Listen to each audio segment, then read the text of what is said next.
レオン大使はですね、日本にお越しになられて一番記憶に残っていらっしゃることあれば教えてください。It's difficult to sing aloud one, but perhaps since you are in Kobe, I believe the views of Kobe from high in the mountains are certainly one of the most memorable views I will take from Japan back home. なるほど。それからですね、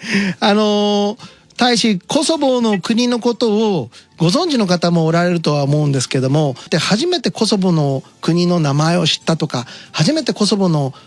話を聞くよっていう方もたくさんおられると思うので、そういったリスナーの方々に大使からメッセージをお願いしたいと思うんです。I'll try to be short, but it's a young country which gained independence officially about 12 years ago. But it's a very open-minded country that has been built together with the international community, and it's a very open country. So a country that really looks to build its future together with other nations. And Japan has certainly been one of the main partners in our path. It's a country fully committed and that has embraced fully Western liberal values, same as Japan, democracy, and free markets. ありがとうございます。これソビエト連邦の時代、その当時まだコソボという国はなかった。で、ユーゴスラビアから独立するような形で、コソボという国が誕生した。で、いろいろな意味で戦争も経験をされてきた。で、そういった旧ソ連邦時代から今は180度違う形での国家の運営、コソボとしての独立というものを勝ち取られたということになりますけれども、その大きな変化をずっと大使は国民の一人としてご覧になられてきたと思うんですが、その冷戦時代でいう東から西へ大きな変化で一番感じられたことは何でしょうか？ Very good question. Kosovars feel we have been a Western nation all along that was unjustly denied our European heritage. And we have finally, after centuries of occupation, we have regained our part as part of Western civilization. And regarding the transition, I would highlight Kosovo underwent multiple transitions from war to peace, from central economy to free market economy, from one-party system to multi-party system. And actually, all of these transitions Kosovo underwent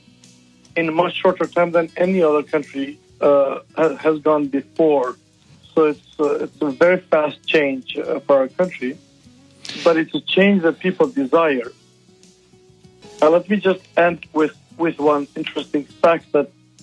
Kosovo was the first part of what used to be East of Iron Curtain to see a political party register after the fall of the Berlin Wall. So in many ways, we were at the very front line of the advent of democracy in Southeastern Europe. 今現在コロナ禍であります。で、コロナ禍の前からアメリカと中国という大国が今 GDP1 位2位の国が非常に対立関係にあって、経済戦争からいよいよ今回ウイルスのこの貿易クアランティーンの戦争のような形にまでなってきて、そしてなおかつ安全保障まで、特に海軍力、それから宇宙、サイバー、電磁波、こういった新たな領域にまで安全保障の摩擦係数が高まっているっていう状態になっていると。コソボはですね、自由と民主主義、その法の価値観、法の下の平等と、今大使がおっしゃったような開かれた西側のシステムを導入されたということで、例えばコソボは今台湾を認めています。で、この間香港と中国の関係がいろいろと世界中に話題になっている。で、今後ですね、中国がこの台湾に対してどう出てくるかっていうことを、言いにくいか分かりませんけれども、リスナーの皆さんは非常に聞きたいし、コソボだから、大使だからこそ分かる部分っていうのがあるんじゃないかと思うのがまず一つ。それから続けて質問させていただくと、あとは北朝鮮とか、それから今話題になっているベラルーシ、こういった未だに20世紀の冷戦時代でいう東側の考え方もしくはシステムにある国々に対してこのコソボの経験、それを何かいい部分共有できる、もしくは何か示唆を与えることはできないでしょうか。Well, Kosovo's experience is quite unique in the sense that our transition was enmeshed alongside our independence movement. So we were fighting at the same time for democracy and at the same time for independence. And in that sense, our process was made easier, first by the end of the Cold War, and second by the fact that Yugoslavia was falling apart. It was not just Kosovo gaining independence, it was also countries like Croatia, Slovenia, Bosnia, Macedonia, Montenegro. It was a host of countries that were struggling to free themselves from the excessive dominance of Serbia in the former Yugoslav Federation. So in that sense, Belarus and North Korea would rather compare with today's Serbia, which finds it sometimes difficult to clarify to the world whether it seeks to join the West or the East. But overall, we are willing to share our experience. Actually, many Kosovars are today involved in many projects around the world with international organizations, sharing the experience of how we built legislation after the war, and also helping other nations build, let's say, inclusive legislation.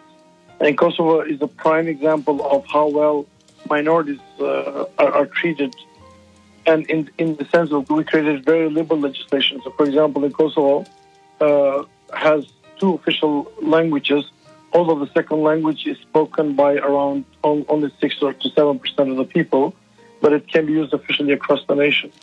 Kosovo is a close ally of the United States and also a future member of the European Union. So our foreign policy is fully aligned with these 2 major alliances, and also that's why our stances towards other conflicts and relationships around the world are primarily defined by this relationship.